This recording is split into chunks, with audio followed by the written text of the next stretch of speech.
Hello, good morning. 4 മണിക്ക് എഴുന്നേറ്റതാണ് കേട്ടോ. ഇപ്പോൾ കുറച്ച് ദിവസമായിട്ട് അടുപ്പിച്ച് 4 മണിക്കാണ് എഴുന്നേൽക്കുന്നത്. 5 മണിക്കൊക്കെയാണ്, 5 മണി 6 മണിക്കൊക്കെയാണ് എഴുന്നേറ്റുകൊണ്ടിരുന്നത്. പക്ഷേ ഇപ്പോൾ വർക്ക് ലോഡ് കുറച്ച് കൂടുതലാണ്. അപ്പോൾ ഒരു 1 അവറും കൂടെ നേരത്തെ എണീറ്റാൽ കുറേ കൂടെ കാര്യങ്ങൾ ചെയ്യാമെന്ന് വിചാരിച്ചു.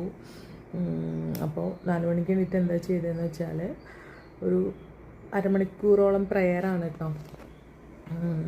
പ്രാർത്ഥനയില്ലാതെ നമുക്ക് ജീവിതത്തിൽ ഒന്നും നേടാൻ പറ്റില്ല എന്നാണ് എൻ്റെ ഒരു വിശ്വാസം.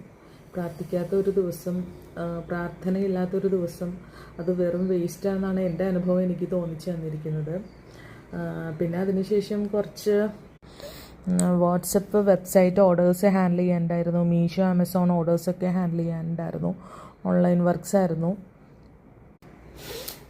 പിന്നെ അതിനുശേഷം 7 മണി, ഒരു 6 മണി തുടങ്ങി 7 മണി വരെ നടക്കാറുണ്ട്. പക്ഷേ ഇന്ന് തുടങ്ങി ഞാൻ വിചാരിച്ചു അത് വൈകുന്നേരം ആക്കാമെന്ന് വിചാരിച്ചു. കാരണം രാവിലെ കുറച്ചധികം ജോലികൾ എക്സ്ട്രാ ചെയ്യാനുള്ളതുണ്ട്.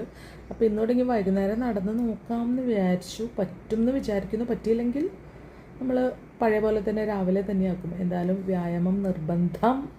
40ലേക്ക് കടന്നിരിക്കുന്നു കുട്ടി. ഓക്കെ, അപ്പോൾ ഇനി കുറേ അടുക്കള ജോലികളൊക്കെ ഉണ്ട്. അപ്പോൾ അതിലേക്ക് പോവാം കേട്ടോ. അപ്പോൾ എല്ലാവർക്കും ഒരു ശുഭദിനം ആശ്വസിക്കുന്നു. ബൈ.